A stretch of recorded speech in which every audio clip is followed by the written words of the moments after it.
नमस्कार, बहुत स्वागत है आप सभी का। आप मुझे न्यूज़ 18 के डिजिटल प्लेटफॉर्म पर देख रहे हैं। मैं हूं आपके साथ जया मिश्रा। ईरान पर अमेरिका और इजरायल के हमले लगातार जारी हैं, लेकिन शनिवार को इजरायल ने ईरान पर एक ऐसा हमला कर दिया जिसने अमेरिका को नाराज कर दिया है। रिपोर्ट के मुताबिक इजरायल ने एक साथ ईरान के करीब 30 फ्यूल डिपो पर हमला किया और ये हमला इतना बड़ा था कि तेहरान के कई इलाके इसकी लपेटे में आ गए। कई किलोमीटर दूर तक आग की लपटें दिखाई दे रही थी। पूरे शहर में काला धुएं का गुब्बार दिखा। दिलचस्प बात यह है कि इजरायल ने इस हमले की जानकारी पहले अमेरिका को दे दी थी, लेकिन अमेरिकी अधिकारियों का कहना है कि हमला जितना बड़ा हुआ उसकी उम्मीद उन्हें नहीं थी। एक्सियोस की रिपोर्ट के मुताबिक एक वरिष्ठ अमेरिकी अधिकारी ने साफ कहा कि उन्हें ये हमला अच्छा विचार नहीं लगता। अमेरिका इजरायल से क्यों नहीं है खुश, अब ये भी जान लीजिए। अमेरिका की चिंता सिर्फ सैन्य नहीं बल्कि आर्थिक भी है। अमेरिकी अधिकारियों को डर है कि अगर ईरान के ऊंचे और ऊर्जा ढांचों पर हमले जारी रहते हैं तो इसका असर पूरी दुनिया के तेल बाजार पर होगा। तेल बाजार बहुत संवेदनशील होते हैं और ईरान जैसे बड़े तेल क्षेत्र में आग की तस्वीरों की कीमतों को तेजी से ऊपर धकेल सकती है।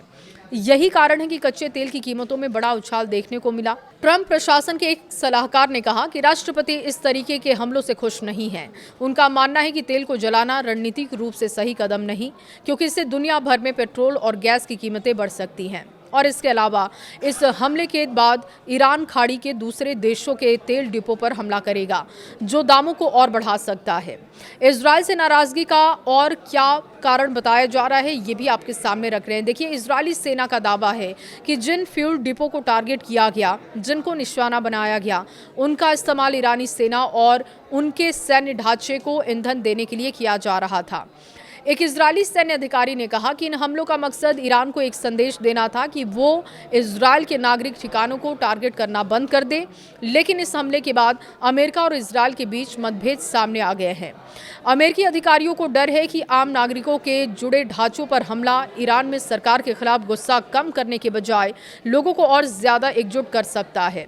उधर ईरान ने भी चेतावनी दी है कि अगर उसके तेल और ऊर्जा ढांचों पर हमले किए जाते हैं और ये हमले जारी रहते हैं तो वो पूरे क्षेत्र में इस तरीके की जवाबी हमले करेगा।